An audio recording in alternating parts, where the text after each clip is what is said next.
quantas equipes que trabalham aí, por exemplo, nessa que você tá rodando lá? A gente trabalha com... Vai uma equipe na frente, que é o armador que você falou, né? Primeiro vai o pessoal do Radier. Do Radier, que seria o que essa equipe aí? 2 pedreiros e um ajudante. Aham. Eles passam encanação, põem a tela e põem a forma do Radier e concreto no mesmo dia. Aí eles fazem essa equipe faz 2 Radiers por dia. No outro dia desenforma o Radier, vem o pessoal, o armador. O armador vai pôr na tela e o instalador vai colocando as instalações. Ele não é nem elétrica quanto hidráulica. Ele não é nem eletricista e nem encanador, o cara. Ele fala que ele é eletricista e encanador de cano seco. Porque ele não é encanador nem eletricista. Ele só passa a tubulação. Só passa a tubulação. Só vai mudar o tipo de tubulação ali, né? Tem uma diferencinha, mas a maioria, os canos são iguais, não muda muito, não. Só que eles não são encanadores, eles não sabem mexer com água, assim. Eles sabem só pôr o cano lá e seco também. Eles não ligam. Aí vem uma equipe, um rapaz fazendo a armação e o outro fazendo a instalação, tanto hidráulica quanto elétrica. Isso eles fazem tudo num dia só. No outro dia, o pessoal chega da forma, desenforma, monta a forma do lado, na casa do lado. Quando eles estão montando a forma, eles já fazem a laje, libera pro armador e pro instalador vir. Uhum. Então, enquanto eles estão terminando de montar embaixo, os caras estão em cima montando a laje e as instalações da laje. Aí eles começam às 6 horas da tarde, quando é meio-dia e meio, tá liberada a casa para concretar. Aí pede o concreto, enche a casa e eles vão embora. Aí volta no outro dia cedo e faz de novo. E todo mundo fica feliz na história, porque o cara do caminhão de concreto é 2 caminhões por dia. Todo dia. O cara que é montador, ele monta uma casa por dia. Todo mundo... O cara tem já a missão dele do dia, ele vai, termina e volta para casa. Eles ficam bravos quando não concreta, né? Quando perde concretagem por algum motivo. Mas assim, é tão bom o negócio que no interior eu devo ter perdido, dessas 115, eu devo ter perdido umas 3 concretagens, 4 no máximo. Bem pouquinho. É bem pouco. Perdemos 2, eu lembro, por conta do concreto não secou de um dia para o outro, e 2 porque a bomba estragou. Então deve ter perdido umas 4, 5 nessas 115 unidades que a gente concretou. Entendi, legal. Então, aproveita bastante, assim. Aí depois vai uma equipe fazendo telhado. E leva uma galera boa também, né? Tipo assim, de fora, né? E aí já é a construção de civil, né? Mas enfim, aí já movimenta a cidade ali um pouco, né? Assim, lá virou ponto turístico essa obra do interior, porque do nada chega uma construtora, ela fazendo esse Nem é casa, daqui, de onde veio esse povo. E todo dia uma casa pronta, onde era mato já é cidade lá hoje. Então, o pessoal espanta mesmo. Aqui em Goiânia já é mais acostumado, assim. Mas é um método que até eu, que já tô acostumado, eu espanto às vezes quando eu vou na obra, assim, porque primeiro que te dá bem menos problema do que tijolo, assim. Na verdade, nem compara com tijolo. Tijolo falta tijolo é artesanal, né? É terrível. Então, a obra às vezes até esquece, assim, sabe? Às vezes no começo você fica apreensivo, mas hoje as coisas entrou no automático. Já vai no automático. Nossa, isso aí eu acho que é o... Hoje é o topo, né? O topo da construção, porque assim, você acaba com os problemas, porque acaba que essa construção artesanal, ela dá muito problema, né? E essa sua aí... Você tem que controlar muitas variáveis, né? Você tem que controlar a umidade do tijolo, a umidade da areia que você vai fazer a massa.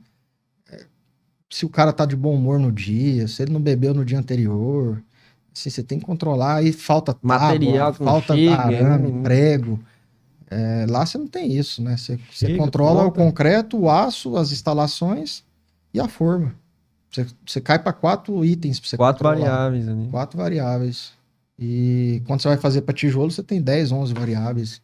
Areia, e facilita brita. tudo, né? A mão de obra também fica muito mais facilitada, porque é um serviço mais repetitivo ali, mais previsível, né? Tanto é que na primeira semana eles não fazem uma casa por dia.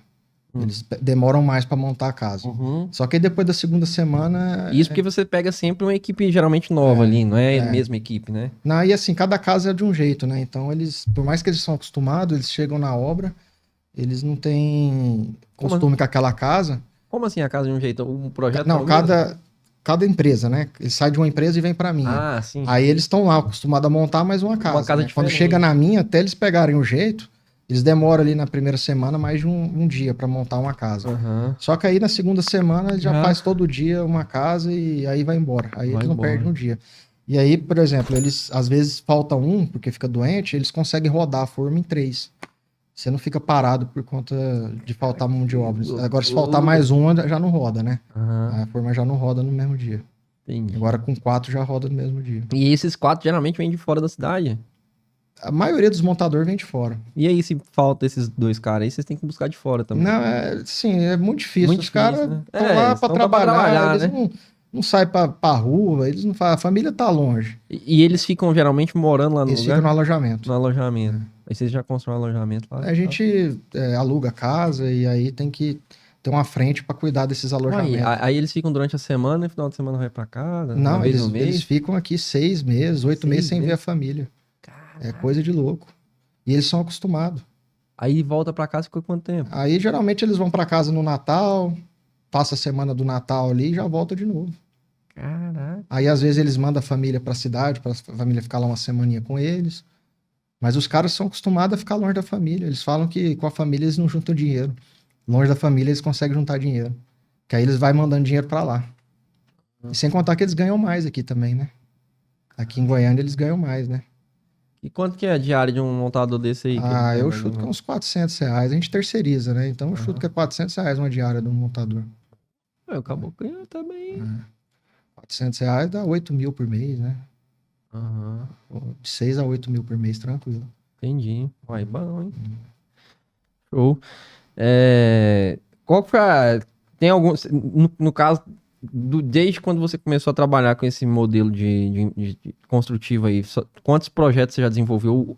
Projeto mesmo, a planta, quantas plantas de... Só teve... Não, é assim, É porque tem 1 ano e meio, né? é que eu tô usando parede de concreto há 1 ano e meio. Uhum. Assim, a gente tem 2 projetos rodando de parede de concreto, moldado em loco, e é praticamente o mesmo projeto. Uhum. Por ser faixa 1, a gente teve que adaptar algumas coisas, aí eu comprei uma forma nova pra lá. E como você trabalha com faixa 1 também, não tem muito o que inventar, né? Não tem, É bem simplesinho. não tem que... Aí, assim, o Dá. que a gente faz agora? A gente pega a forma, com a norma de desempenho, nos permite repetir projetos em várias cidades sem ter que se atentar para a legislação, porque cada município tem uma legislação, então cada município pede um tipo de forma diferente. Uhum. Um quarto maior, um quarto menor. Aí a norma de desempenho veio agora para a gente conseguir padronizar em Goiás e no Brasil inteiro. Então a gente tem os ensaios lumínico, acústico e térmico da unidade e a gente consegue aprovar em qualquer prefeitura. E aí a gente estima mais ou menos quando que vai acabar a concretagem e para iniciar outro empreendimento logo depois. Então a gente pega o mesmo projeto e vai replicando para os outros empreendimentos. Entendi. Então assim, a gente não se adapta ao terreno, o terreno que tem que se adaptar Ao projeto. ao projeto. Se ele não se adapta, porque não tem como mexer no terreno, a gente não compra o fecha terreno, esse negócio. não fecha o negócio. Então geralmente a gente só vai no lugar que a gente consegue replicar o nosso modelo de negócio. Entendi. E será que, tipo assim, será que é viável casas maiores com esse modelo de negócio aí? Tipo assim, porque aí vai fugir dessa faixa, né? Será que você acha que existem? Deve existir, mas eu Não falo existe. assim, Tem gente que faz casa de 400, 500 mil de parede de concreto. parede concreta. Se você tem volume, compensa. Você tem que ter volume. Porque, por exemplo, uma casa dessa daí já não é 600 mil uma forma, é 1 milhão e cacetada. Uhum. Então, você tem que ter volume. Se você tem volume, você justifica. Se você não tem volume, Uhum. aí você fica com... Não justifica. Não justifica. Então, por exemplo, um apartamento de 47 metros, pra você concretar, fazer um empreendimento, você tem que ter 2 formas. Você concreta 2 formas e a escada no dia. Uhum. É 2 milhões e meio uma forma para apartamento. E esse apartamento que você fala é aqueles de De 4 minha andares. casa e minha vida. TR+3, bem simplesinho mesmo. É 2 milhões, se eu não me engano, uma forma Aham. de apartamento. Então, assim, ela é muito cara. Ela é muito cara. Então tem que ter um volume ali. Tem você vai que ter volume. construir muitos prédios desse. E aí, quando você vai para uma forma de 2 milhões, você não é mais. Você tem que fazer muita unidade mesmo para Vai conseguir. ter recuperar ali, né? O Recuperar. investimento. E é o ponto negativo, né? Porque aí Investimento não permite alto pra pessoas caramba. que têm menos volume entrar no negócio. Uhum. Né? Geralmente tem que ter um volume maior para conseguir entrar. Show. E você falou, essa questão do volume, né? Acaba expondo, eu acho, talvez, esse modelo de negócio ao mercado, né? Deixa o modelo de negócio um pouco mais sensível. Como que é essa situação assim? Tipo, por exemplo, um Covid da vida. Né? Porque você tem ali, você teve aquele investimento alto no início e de repente acontece alguma coisa ali que pode te atrapalhar Então, nesse volume aí. Como é que O problema do Covid foi que aumentou o preço do aço e do concreto, né? Na época eu não fazia parede de concreto ainda, mas o tijolo dobrou de preço, né? Então impactou pra caramba. E o fato do Minha Casa Minha Vida Marte ser pequena, você tem que aparar o máximo de variáveis possível que você tem. E com a forma de alumínio você elimina bastante. Porque, por exemplo, você já sabe quantos metros cúbicos de concreto você vai gastar numa casa. A não ser que o cara pegue um mangote de concreto e fica jogando pro ar fora. Não vai fazer isso. Então você controla... Tem pouca perda, né? Nada de perda. Você projeta uma casa pra você não ter perda nenhuma de concreto. Cara, que... Então, fatores externos influencia muito pouco. Um dos desafios da forma de alumínio é que ela é muito rápida. E uma incorporadora de baixa renda, para ela ser saudável, ela tem que lançar mais do que vende e vender mais do que constrói. Então, se a venda não está acompanhando a construção, você tem que parar a construção, porque ela é muito rápida. Então, já aconteceu da gente ter que dar uma segurada. Segurar a forma. Segura a forma, porque sem a forma a obra para no radier. Então, segura a forma para a venda chegar um pouco a acompanhar Então, essa sensibilidade que eu tô falando é justamente nisso. Tipo assim, o mercado parou de comprar ali por algum motivo. E aí dá a impressão para mim, aí eu tô te perguntando, né, se esse modelo ficaria mais exposto, assim, mais sensível a essas questões de oscilação do mercado. Não, com certeza. Só que aí você tem que ir controlando venda, né? Vai controlando venda para você não deixar ficar muito longe a concretagem da venda. Entendi. Então você tem que controlar. Então, a incorporadora de baixa renda saudável, ela tem que lançar mais do que vende e vender mais do que constrói. Então, essa é uma construtora saudável. Se você está construindo mais que você vende, ela não está saudável o negócio. Então, você tem que segurar ali um pouco. Dar uma segurada. O Minha Casa Minha Vida te permite modular, principalmente horizontal. Né? Um prédio não tem como você fazer ele por etapa, vertical. Mas horizontal você vai fazendo por módulo e aí você vai lançando conforme a venda for acompanhando. Então, isso te dá segurança também. Legal. Outra segurança também é que o nosso público, ele, na pandemia mesmo, foi aumentar as vendas, né? Porque ele troca de bolso, né? Ele para de pagar aluguel para pagar uma parcela da casa. Então, não influenciou tanto na... E o pessoal fala também que quem mais sente, né, na verdade, essas questões, assim, econômicas, do governo e tudo mais, geralmente é a classe média ali, né? Que é o cara que compra a casa de 600 mil, 700 mil, porque o que paga uma casinha barata ali, ele tem apoio do governo, tem um monte de benesses, né? E o que ganha muito dinheiro ali, a classe alta, eles, né, tanto faz. Tá bom, se tá ruim, vai continuar tendo dinheiro. Agora a classe média, ela fica... É onde que mais sofre. O cara para de pagar aluguel e passa a pagar a parcela da casa. Então, impactou bem pouco. Na pandemia, que acho que foi o caso crítico que a gente teve aí. E... Agora, assim, né, eu nunca tinha pegado o governo do PT no Minha Casa Minha Vida, né? Eu tinha pegado quando eu fazia capital próprio. Agora, incorporando, fazendo apoio à produção, eu nunca tinha vivenciado o PT. O negócio tá super aquecido, né? Tá bem aquecido. Não mudou tanta coisa o programa. Mudou algumas coisas, mas nada demais. Mas só o fato de ser o PT lá, todo mundo agora quer fazer Minha Casa Minha Vida. E aí a Caixa Econômica está analisando uma demanda que era 15 dias, ela está demorando 150 dias para analisar. Então, assim, tá com bastante demanda. E aí a gente atrapalhou um pouco nossos lançamentos por conta disso. A gente estava previsto lançar mais 2 empreendimentos esse ano. Provavelmente não vai dar tempo de lançar por conta disso. Porque empacou o processo. Empacou o processo dentro da Caixa. Esses vão entrar para aqueles 1.000 do ano que vem? 1.000 do ano que vem a gente lança. Nossa, a gente está bem estruturado para lançar 1.000 unidades no ano que vem. E como é que foi essa gradação, assim, mais ou menos? Já tem 13 anos, 11 anos que você falou, né? No início começou com 4 ali, no primeiro ano você tem mais ou menos esses números na cabeça ou não? Ou é uma pergunta muito difícil? Não, assim, a gente construiu muito pouco até passar para incorporação, né? Porque você faz com capital próprio, né? Eu fiz umas 200 casas, 300 casas com capital próprio. Do período todo. Só que aí entrou a diferencial. Eu resolvi virar a chave da empresa e eu fui até a última... consequência para conseguir virar a chave. Eu vejo muito colega que ele fica com medo de virar a chave, porque quando você vira a chave, você aumenta seu custo fixo, você sai da zona de conforto, você passa a ter colaborador, você tem que montar um time, você tem rotinas, né? Você tem que mudar a sua vida toda. E aí eu sempre foquei nisso. E aí eu foquei. Só que no começo é muito difícil, porque Você não tem experiência, você não tem um banco de terreno para te dar tranquilidade para você investir na sua empresa. Muitas vezes você investe sem ter a garantia que esse dinheiro vai voltar. Só que o que me fez ter tranquilidade é que eu falei, vai dar certo. E fui até o final. Passei por todos os desafios que você imaginar, até chegar num ponto de ter tranquilidade, de ter um land bank, né, um banco de terrenos, que te dá tranquilidade de você projetar um futuro melhor.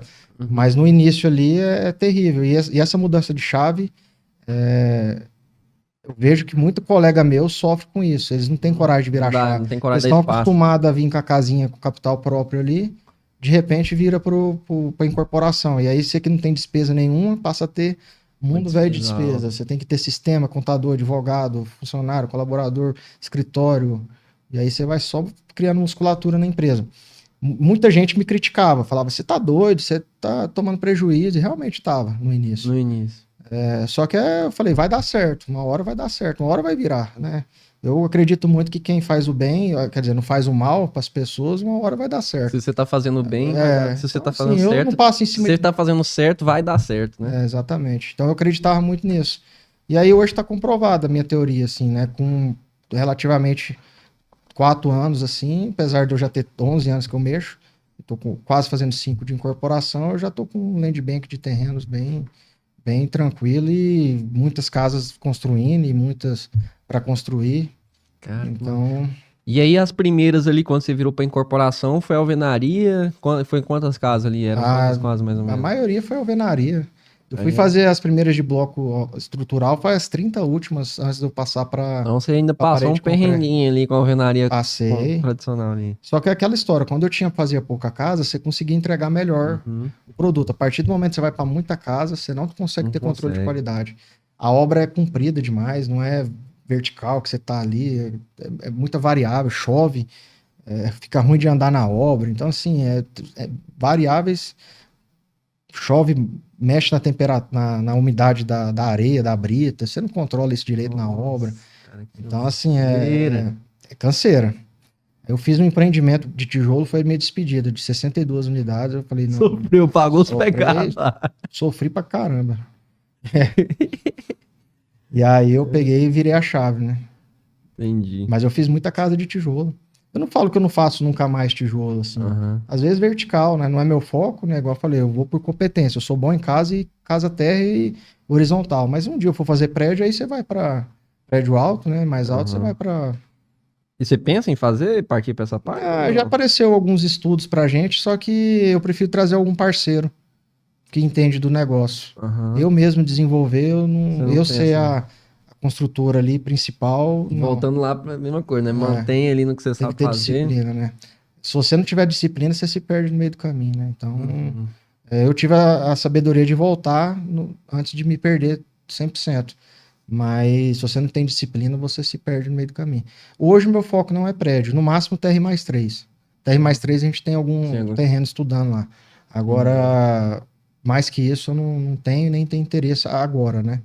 Prefiro trazer um parceiro que já mexe com isso, que já tem experiência no assunto, pra gente fazer um prédio. E você tem que ter um comercial muito forte também pra você lançar um prédio de alto, médio, alto padrão, sabe? Então, demanda outras coisas também, não é só obra não, né? Eu costumo falar que a obra é só das partes que é uma incorporação, né? Incorporação é você escolher um terreno, fazer a obra, aprovar um projeto, escolher um terreno, escolher um projeto, vender, né? Não existe incorporação se você não vende a unidade. Então você tem que ter uma força de venda muito grande. E a obra é um pedaço dela.